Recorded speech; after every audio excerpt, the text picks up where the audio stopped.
So this is a video that I'm making really from a complete sense of exasperation. If you spend any time engaging with online politics, YouTube videos from political commentators, the Twitter sphere, you will no doubt have encountered the term that many, particularly conservative and some even like liberal centrist commentators, have fixated upon of identity politics. And I find this term so annoying that I feel I've been forced to spend some of my day talking about it, because I really want to ask, particularly conservative thinkers who are obsessed with the idea of identity politics, why did you invent identity politics? Why did you enforce for centuries identity politics? And why have you ingrained identity politics so deeply in our society that there's really very little chance of escaping it in anything like the near future? If you look behind me, you may see something of a palatial structure. I am in the Jardin du Luxembourg, which is a rather lovely public garden here in the centre of Paris. However, this has only been a public garden for a relatively recent history. For a lot of its history, it was in fact a private estate. And far from being able to come to the Jardin du Luxembourg and enjoy its pleasures, members of the public in fact risked arrest, torture and death if they were found in these estates, which were for much of their history owned in fact by the Medici family, the famous banking clan, who, having made a vast fortune in finance, married into many of the royal families of Europe, and with that money were able to build this huge palatial estate in the middle of Paris.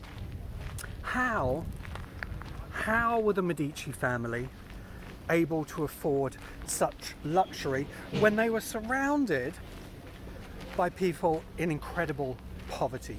In fact, the Palace of Luxembourg was surrounded by slums for much of its history.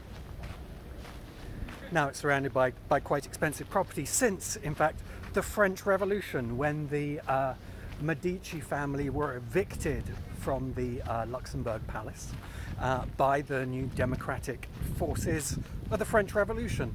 This didn't go incredibly well. It was a rather violent time. But that's what happens when you throw down corrupt regimes. The following years are usually quite bad.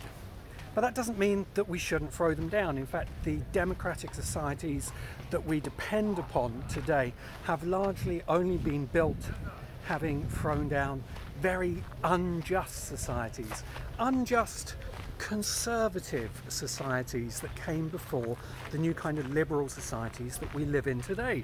This is what conservatism means. It means conserving the unjust social order that provides privilege to the people at the top of it, whilst liberalism means liberating people from those kind of social orders. And that happened, first of all, in one of the first modern nations, in France. So how was it that these unjust social orders and the Medici family were able to build huge palaces like this? Well, it depended on getting lots of people to do lots of work for which they were not properly rewarded. And this was the driving nature of human civilization for a very long time. Because if you wanted great wealth and privilege, there were no machines to provide most of this, so people had to do all of the work. And if you wanted to be tremendously wealthy, a lot of those people had to essentially not get paid. How did we as humans achieve this trick of not paying people for the work that they were doing? How, you might ask? Well, the answer is all about identity. Yes, identity. Because in order to get people to basically work for nothing, you have to cast them into an identity that is not given the full privileges of the citizen of a society, or is in some cases not even seen as fully human. What were these identities? Well, the number one was being a woman. For much of human history, fully half of humanity was essentially treated as a lower class of citizen and forced to do drudge work, cleaning, house maintenance, bringing up the children, that was not seen to be real work and was certainly not paid. And women were forced into this unpaid labour through the construction of the identity of femininity, which meant to be weaker, to be not as capable as men. None of this was true. It was a social creation of an identity. The other big identity, among a number, race. So if you're in, let's say, a Fenian society and you've conquered a neighbouring city-state, well, you can make those people who you perceive to be of a different race, you can make them slaves. And then you have a society of slaves, and all the slaves in your society, because of their identity as a different race, don't get paid. And of course, our modern world is contending with the consequences of a large slave trade of people of African origin from that continent over to the Americas, from which many British people and French people and European colonial powers profited greatly. And this constructed identity of race was used for centuries. One of the other major constructed identities, class. How do you get people to work for much less than the value of what they're producing? Well, you can find them within a working class. You tell them they're not as intelligent, they can't be properly educated, their work is therefore not valuable.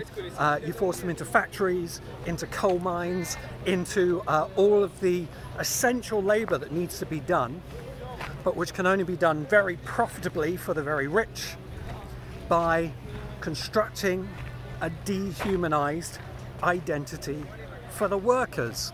So we've spent centuries building these unjust, oppressive identities. And it's the core of conservative ideology to maintain these identities, to hold people in them, and to continue harvesting the wealth and privileges that come from all of this properly unrewarded labour. So it's something of a hypocrisy to then, when people protest about these constructed, unjust identities, to accuse them of playing identity politics. This is, imagine in Game of Thrones, if Theon Greyjoy, having been consistently tortured by Ramsay Bolton until he adopts the actual other name, the other identity of, what was it, Grey Worm, something like that, I forget now. Imagine if, when he protested against this and said, no, that's not my real identity, I do not want to be held within it, that Ramsay Bolton had said, oh, well, that's just you playing identity politics, isn't it, Theon? These identities that are central to modern political life, that were invented and constructed by conservative social structures, and which conservatives generally seek to preserve, these incredibly unjust social identities that we are unable now to escape from are the invention of conservative social structures. So please don't turn around and criticize people for continuing to think about, protest against, work with where necessary, the identities that you have spent so long imposing upon them. And don't be surprised when these identities come back and bite you in the behind, because that's what's happening at the moment. There's been, for quite some time, a protracted growth of liberalism, of liberating people from these identities, and now they are being used to continue that process. sometimes at the expense of people who are still very invested in the more conservative status quo, which includes quite a lot of kind of white male online personalities who complain about this issue of identity politics. I think that's all I have to say on the subject. My name's Damien Walter. I hope you've got something from this video, either you've enjoyed it or you've hated it. In either case, I'm happy to debate further with you in the comments, as long as your comments demonstrate that they're engaging with the material and remain respectful. Thank you very much, goodbye, and let's make the hypocritical commentaries on identity politics a thing of the past.